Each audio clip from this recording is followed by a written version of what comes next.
گانا کیا تھا؟ ایک آئٹم سانگ تھا بڑا فحشی پہ مبنی.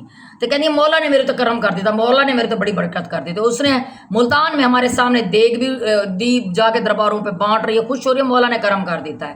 تو یہ بھی پنکی ویسی تھی، یہ تو مولا کا کرم سی آپ آلو سمجھتی سی. حالانکہ اس کو رسی چوٹ کی دی ہوئی تھی کہ کر، جب پھنسے گی پھر بھرے گی. اچھا جناب، یہ 40 لاکھ روپے اڑا دیتی تھی غریبوں میں، فقیروں میں بانٹ کے. یہ تسلی میں آ جاتی تھی کہ میں اپنا حساب کلیئر کر دیتا، مینوں کچھ نہیں ہونا. اس کے بعد جناب اس نے اپنی خود کوکین اپنا برانڈ بنایا جس کا پنکی کوئن نام تھا، کوکین نام تھا. اس کے بعد کہتے ہیں اس نے وہ اپنی آئس بھی بنائی ایک، اور اس کے پاس کچھ ڈرگس تھی. یہ اس نے اپنے نام کا برانڈ بنا لیا تھا، جو برانڈ مطلب اس کا چلتا تھا اور اس کی گارنٹی ہوتی تھی. اور اس نے سب سے بڑی بات یہ انکشاف کیا کہ اس نے اپنے گھر میں، اس کے گھر میں لیبارٹری تھی، یہ وہاں پہ ٹیسٹ کرتی تھی پہلے خود، اس کے بعد جناب یہ جو ہے نا آگے سپلائی کرتی تھی. کراچی میں اس کا 800 سے 1000 تک کسٹمر اس کا اب بھی موجود ہے. اور نوجوان نسل جو کہ اس کے شکار ہے لاہور میں اس کے. اور پھر 4-5 سال پہلے یہ گرفتار ہوئی تھی، کروڑوں روپے دے کے رشوت یہ وہاں سے جو ہے نا اپنی اس نے جان خلاصی کرائی. اس کے بعد اللہ جانے اس کا کیسے، اب یہ مزید انکشافات سامنے آئیں گے. وکیل صاحب جو ہے نا ملائیشیا سے شفٹ ہو گئے، جنہوں نے اس کو اپنا کاروبار کا حصہ دار بنایا. پھر اس کے بعد جب یہ پکڑی گئی، جس ڈی ایس پی نے اس کو پکڑا، اس وقت شاید وہ ایس ایچ او تھے، جس ایس ایچ او نے اس کو پکڑا اسی کے ساتھ اس نے شادی کر لی. لے بھائی ایتھے رکھ ملنگی، انہیں عہدے نال شادی کی تھی. مطلب مزید حوصلہ آ گیا. یہ جو اکڑ تھی، یہ جو چال تھی، یہ جو ڈھال تھی، یہ جو دھمکیاں تھیں، یہ وہاں سے آ رہی تھی. پاور سی کہ میرا شوہر پولیس والا ڈی ایس پی میں تو رکھنا ہی نہیں کسی نے، تو ڈی ایس سی دی تیسی دے مار 4.5، اسی لیے یہ دھمکیاں دیتی تھی. تم لوگوں کو پتہ ہی نہیں، تم لوگ ریٹائرڈ ہو جاؤ گے، تم لوگ رو گے آئے یار تمہیں ہم پکڑ نہیں سکے. اس کو یہ تسلی تھی اپنے شوہر کی. تو اس کا شوہر بھی ظاہری بات ہے اس کو پروموٹ کر رہا تھا. اس کے بعد جناب سننے میں آیا کہ اس نے اپنے رائڈر رکھے ہوئے تھے، رائڈرز کو اس نے رینٹ پہ گھر دیے ہوئے تھے. اور جناب یہ رائڈر جو آرڈر آتا تھا رائڈر اس کے پہنچاتے تھے. اور رائڈرز کی بھی لاکھوں میں سیلریز تھیں، ان کو گھر لے کے دیے ہوئے تھے، پروٹوکول دیا ہوا تھا.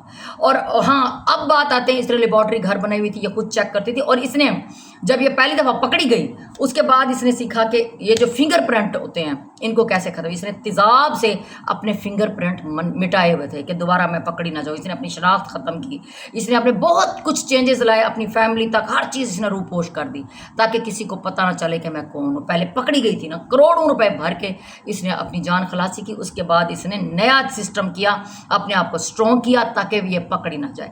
اب یہ ذرائع کے مطابق یہ کراچی میں گئی ہوئی تھی، وہاں پہ اپنی ڈرگ کی ڈیلنگ پہ. اب اس ٹائم یہ بہت بڑا نیٹ ورک چلا رہی تھی، بہت بڑی ڈرگ ڈیلر ہے، بہت بڑیا اس کا اپنا برانڈ ہے. اس نے اپنا بزنس اتنا پھیلا لیا تھا وسیع پیمانے پر کہ اب یہ جو ہے نا اس نے اپنا ایک جانشین بھی مقرر کر لیا تھا. اس کو شک تھا اگر میں کبھی پکڑی گئی، اگر میرے اوپر کبھی کوئی وقت آتا ہے تو ہمارا بزنس چلتا رہے گا، کام چلتا رہے گا، فلاں بندہ جو ہے نا کام کو چلائے گا، میرا گدی نشین ہوگا، میرا جائے نشین ہوگا، اور کاروبار کام ختم نہیں ہوگا، مطلب برانڈ جو ہے نا پہنچنا ختم نہیں ہوگا.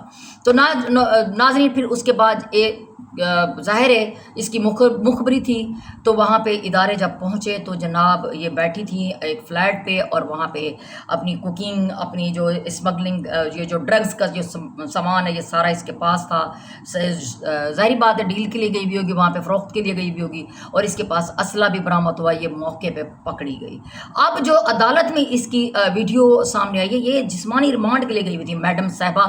اس لیے ظاہری بات ہے پولیس والے کو پتہ تھا کہ ڈی ایس پی دی بڈھی ہے، پروٹوکول رکھ دی. خرباں پتی، کروڑاں خرباں پتہ نہیں کتنا پتی ہے، کیونکہ وہ خود کہتی ہے جو اس کے ملازم تھے وہ خربوں پتی ہو گئے ہیں. سوچیں ملازم اس کے، تو یہ کتنا پیسہ ہوگا اس کے پاس. وہ پیسہ بول رہا تھا میڈم راستہ ادھر ہے کیوں بتایا جا رہا تھا. یہ وجہ تھی، پیسہ سڑ چل کے بول رہا تھا. کچھ ذرائع کہتے ہیں کہ جی اللہ بخشے میڈم ایان جو ماڈل تھی اس کی یاد تازہ ہو گئی ہے.